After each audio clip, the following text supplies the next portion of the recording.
curve or a subtle swelling or a slight inclination. These various deviations from the straight and the horizontal and the perpendicular are known as optical refinements. Viewed from the gateway of the Propylaea, the Parthenon presents the image of a flawless structure. But not one of the visible lines on the building is straight. Ictinius employed these optical illusions so the building would not appear distorted when viewed from ground level. To stop the long sides of the building appearing to sag, Ictinius made them rise up in the middle. The center is 11 centimeters higher than the ends. At the base, the deviation of the pure horizontal can be clearly seen. We know that the architects of the Parthenon tried in a rather dramatic way to refine the optical illusions, the golden section, the idea of what we see within the frame, if you can think of it that way, almost the rectangle that our eyes see more in focus here than perhaps to the sides, is something that as you look at the facade of the Parthenon straight on, there would be some distortion. So they tried to rearrange it in both the shaft of the column and the tilt, if you will, of the external columns, something that would correct that distortion as our eyes are seeing those a little less well than the ones in the center. The sides of the massive columns not only taper towards the top, but also swell outwards 1/3 of the way up. This deliberate distortion counteracts the thinning effect of perspective over the column's great height. Without it, the columns would appear to narrow unattractively at the center. The degree of precision needed to produce such subtlety entirely by hand is almost impossible to grasp. Nor are the columns perfectly perpendicular. They all slope imperceptibly inwards. If the facade were extended upwards 4,800 meters, its columns would eventually meet. The side columns are inclined even further, meeting at 2,400 meters.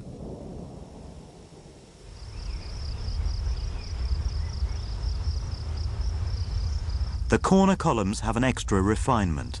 They're fractionally wider, the extra width compensating for the slimming effect of being silhouetted against the sky.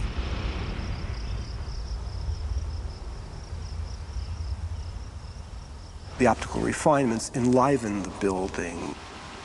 They create a tension between what we expect to see, perfectly straight lines, perfectly straight horizontals, and what we do see, swellings, curves.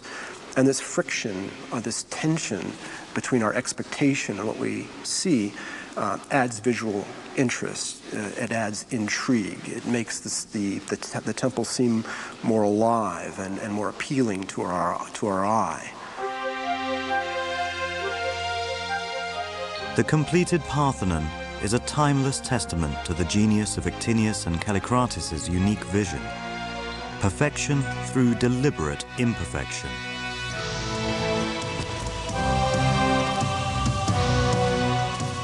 Yet it was the Erechtheion, not the Parthenon, that was the ultimate focus of the Panathenaian procession. The temple honored the city's mythological past and the diversity of different gods central to Greek religion. It is the spiritual home for the cult of Erechtheus, the god-king who Athena had raised as her own child, centuries before the Golden Age.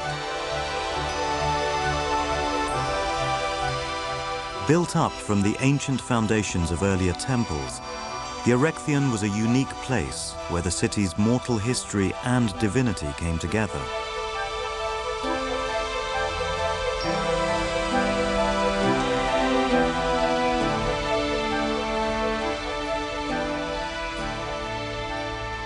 looks at the Erechtheum, it looks like 3 buildings to me. And for that, I love it, because we are so criticized today when we see a modern object, and sometimes clients or cities or governments think that that object is perfect and never change it. Well, architecture has never worked that way. Architecture is elastic, it's plastic. It has a sense of growing and changing over time, and that's what one looks at in terms of the Erechtheum, how marvelous it is, and you can't imagine it as a pure object. You have its pure object adjacent to it in the Parthenon. The unorthodox floor plan accommodates distinct areas of worship for different deities. The upper portion was dedicated to Athena, while the lower levels had altars dedicated to Zeus, the king of the gods, and to Poseidon, god of the sea.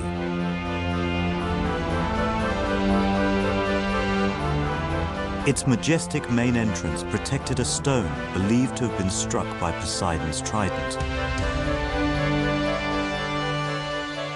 On religious high days, the temple was the center of activity, as thousands made offerings to the gods that dominated their lives, and the blood from sacrifices would have run freely from its many altars across the marble floors. Its most sacred shrine housed the statue of Athena Polias, the guardian of the city.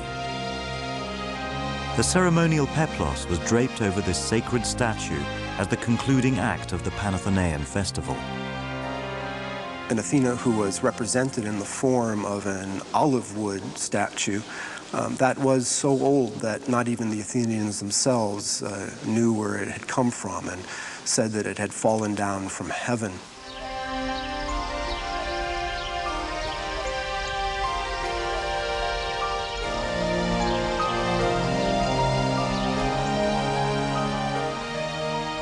The most renowned feature of the building is the group of caryatids supporting the roof of the temple's southern porch.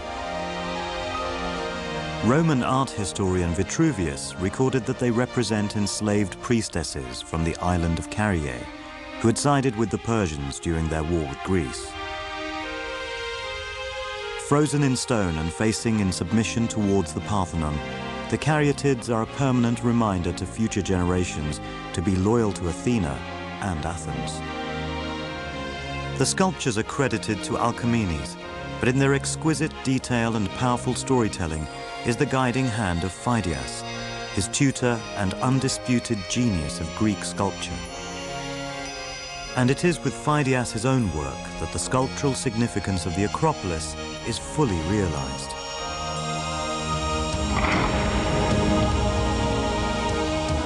Behind the massive bronze doors of the Parthenon's inner sanctum, he created Athens' priceless treasure, the most expensive sculpture ever created.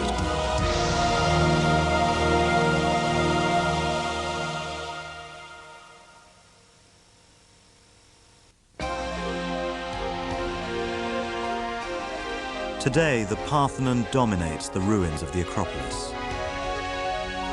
Its appearance as a classic Greek temple belies its real purpose.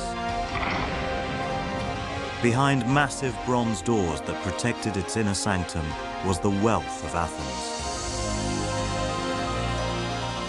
The colossal statue of Athena created by Phidias dominated the treasure room.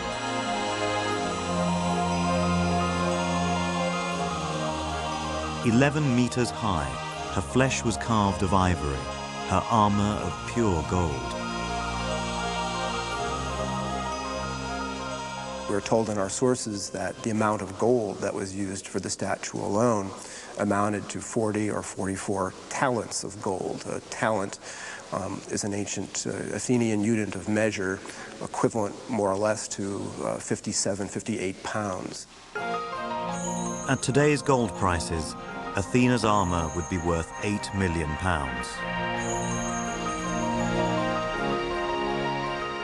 Guarded by Athena and a permanent garrison of troops, the rest of Athens' treasure was stored here, often donated to the city in the form of votive offerings to the goddess.